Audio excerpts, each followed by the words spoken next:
Assalamualaikum warahmatullahi wabarakatuh. Waalaikumsalam warahmatullahi wabarakatuh. Afwan Abah, izin bertanya. Akhir-akhir ini beredar berita tentang seorang anak SD berusia sekitar 10 tahun yang bunuh diri akibat tekanan ekonomi, bahkan meninggalkan surat yang sangat menyayat hati. Bagaimana pandangan Islam terhadap peristiwa tragis seperti ini dan bagaimana sikap umat Islam dalam menyikapi fenomena bunuh diri pada anak-anak agar kejadian serupa tidak terulang lagi? Wassalamualaikum warahmatullahi wabarakatuh. Waalaikumsalam warahmatullahi wabarakatuh. Bunuh diri adalah perbuatan yang tidak boleh dilakukan. Karena bunuh diri itu adalah wilayah putus asa kepada rahmat Allah, kasih sayang Allah.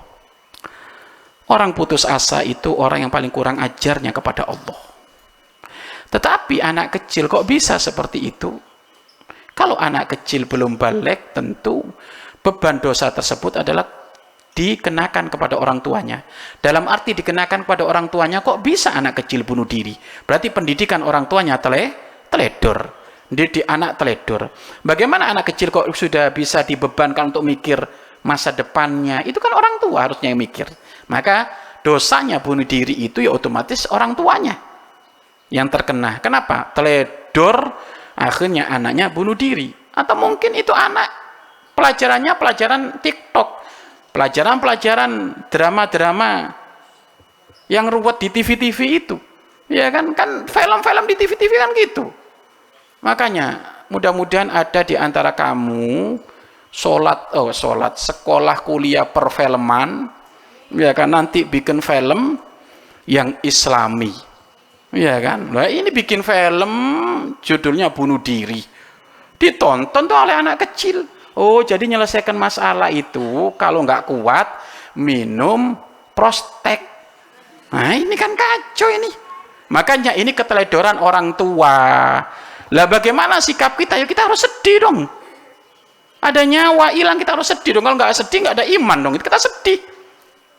Walaupun bukan anak kita, walaupun mungkin bukan seagama dengan kita, tetap kalau nyawa orang itu terenggut dengan cuma-cuma, dengan murah, kita semuanya harus sedih. Itu tanda iman, walaupun dia orang kafir. Selain kafir harbi ya, kalau kafir harbi biarin gitu, didadar nggak apa-apa, kafir harbi, ya kan? Ya kan? Kafir harbi itu orang kafir yang memerangi kita. Tapi kalau andaikan bukan kafir harbi, mati. Kok sebabnya adalah apalagi sebab pendoliman ya, sebabnya sesuatu yang remeh kayak gitu, ya tentu ini semuanya harus menjadi kesedihan. Betapa rusaknya, bejatnya moral anak-anak muda, bagaimana cara menyelesaikan punya masalah, ya kan? Dan tentu yang paling utama di sini adalah pemangku kekuasaan. Pemangku kekuasaan berarti harus, pokoknya orang muda putus asa itu karena dia ilmunya kepada Tuhannya Allah jauh. Iya kan? Kalau kedekatan kepada Allahnya terus diasah, dia nyantai. Bahkan dia akan berkata ahlan wa sahlan bi si'ari sholihin. Selamat datang permasalahan. Ini tanda orang-orang soleh. Kan gitu. Orang soleh kalau diuji, loh tokonya kebakaran alhamdulillah. Duitnya hilang alhamdulillah. Ya kan? Nah ini orang-orang soleh biasa berdamai dengan masalah. Lo berdamai dengan masalah itu ngurangi beban mental kita untuk minum prostek, minum baygon tadi itu, iya kan? Atau loncat dari jembatan, ini ya kan? Kenapa? Belajar damai dengan masalah. Lo belajar damai dengan masalah itu bagaimana caranya? Berdamai dengan Allah yang memberi masalah dan juga memberi solusi. Makanya solusi hidup di dalam permasalahan itu adalah yang biasa nempel ada di pintu pagar-pagar sekolah. Apa itu? Solusi permasalahan dunia ini yang biasa nempel ada di pagar-pagar sekolah. Apa itu? Harap tenang, sedang ada ujian. Udah, itu, tenang. Ya, tenang. Belum laku-laku ini nggak nikah-nikah, tenang, ya kan? Jangan bingung, tenang. Itu, makanya itu diamalkan benar itu. Kok siapa? Ini kayaknya yang bikin waliullah itu. Kok pas gitu? Mohon diharap tenang, sedang ada ujian. Loh, ini memang gitu. Ya, Bu Muti, yang tenang. Ya kan? Ya kan, tiba-tiba bambu jatuh ke sana, tenang.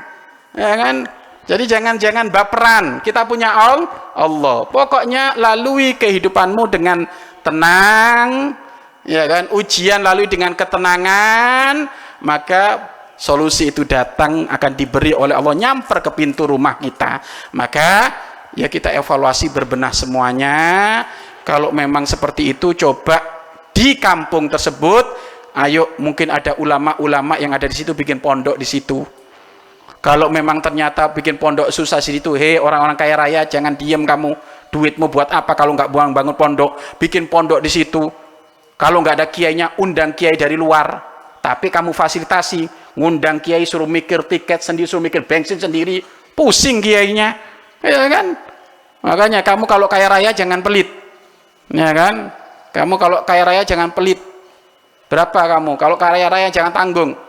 Berapa? Saya pengen punya duit 1 triliun. Untuk apa? Untuk memanjakan para tentara-tentara Allah itu, ya kan? Sehingga ke pelosok-pelosok langsung bikinkan pondok, udah siap jadi. Kiai Ustadz, yang penting antum tinggal di sini, kan gitu. Sekarang kiainya suruh mikir bensin, suruh mikir beras. Makanya kalau khutbah batuk terus, ya kan gitu, karena tekanan mental. Ya kan, kenapa? Karena di belakang teriak-teriak, beras, batuk lagi, ya kan, bensin, batuk lagi. Ini ya. Makanya kalau bisa ya, kiai-kiai, ulama-ulama itu ya kaya raya semuanya, ya, sehingga nggak nuntut amplop, ya kan, nggak nuntut ini, nggak nuntut itu, ya, nuntutnya satu, kemajuan akhlak umat. Maka solusi bikin pondok ada di situ, ya kan. Kalau nggak ada kiainya, undang dari luar, ya. Oh, gimana nyari kiai susah, datang ke Al-Bahjah, ya kan gitu. Siapa dikirim nanti, gitu. Asal di sana sudah diurus, ya kan. Apalagi kalau disiapkan juga calonnya, wah ini enak, ya kan. Pondoknya sudah siap, calonnya juga udah siap, taruh di tengah hutan, nah, udah aman itu.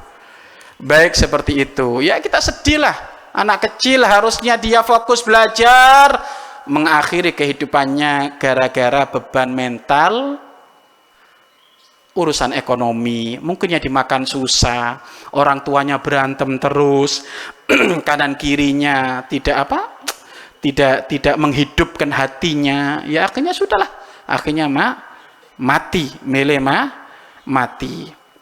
Tapi jawabannya kenapa sih Abah di dunia ini kok gitu loh? Jawabannya nanti hikmah yang pertama itu, ya, hikmah yang pertama nanti jawabannya ini.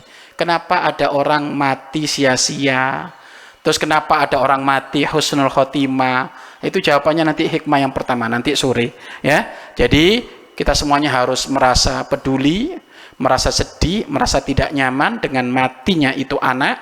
Dan tentu sang penguasa, pemerintah harus ambil peran penting, jangan lagi ada yang mati-mati kayak gitu, ya. Langkahnya bagaimana? Bikin pendidikan di sana. Sekarang saya mendengar katanya pemerintah ada bikin SMK apa? Nusantara ya? SMK apa? Ada sekolah pemerintah itu. Kenapa nggak bikin pondok? Sekolah rakyat ya? Sekarang kenapa nggak bikin pondok rakyat? Iya kan? Sekolah sama pondok beda. Sekolah mah terbatas. Ketemu gurunya berapa jam? Tapi kalau pondok rakyat, 24 jam. Kan gitu. Makanya harus, mudah-mudahan dengan adanya korban ini, mati anak ini, akhirnya pemerintah tergerak untuk bikin pondok rakyat, ya kan? Karena paling penting itu pondok, ya. Sekolah hanya bisa meredam selama dia di sekolah. Tapi sekarang masya Allah ini, ya kan, banyak anak-anak sekolah nggak masuk kelas, nongkrong ada di alun-alun, siap perang. Nah ini tawuran.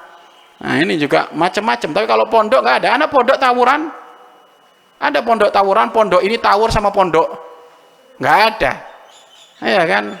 Tawurnya, perangnya bab fikroh, musyawarah, dialog, ya kan, adu kepinteran, ya itu perang, nggak apa-apa itu, untuk semakin tajam pemikirannya. Kalau perang fisik ya nggak ada, dolim haram.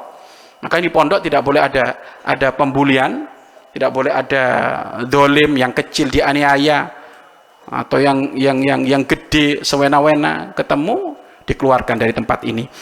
Kita doakan mudah-mudahan itu anak, ya mudah-mudahan kalau dia Islam ya mudah-mudahan mati husnul khotimah. Tapi masih kecil, kalau masih kecil ya gimana? Belum balik. Kalau belum balik ya insya Allah dia mati baik, ya mati baik kalau Islam. Kalau di luar agama Islam, ya mudah-mudahan itu jadi ibrah bagi yang hidup untuk memberesi ekonomi umat, ekonomi yang di Indonesia ini. Wallahu a'lam bishawab.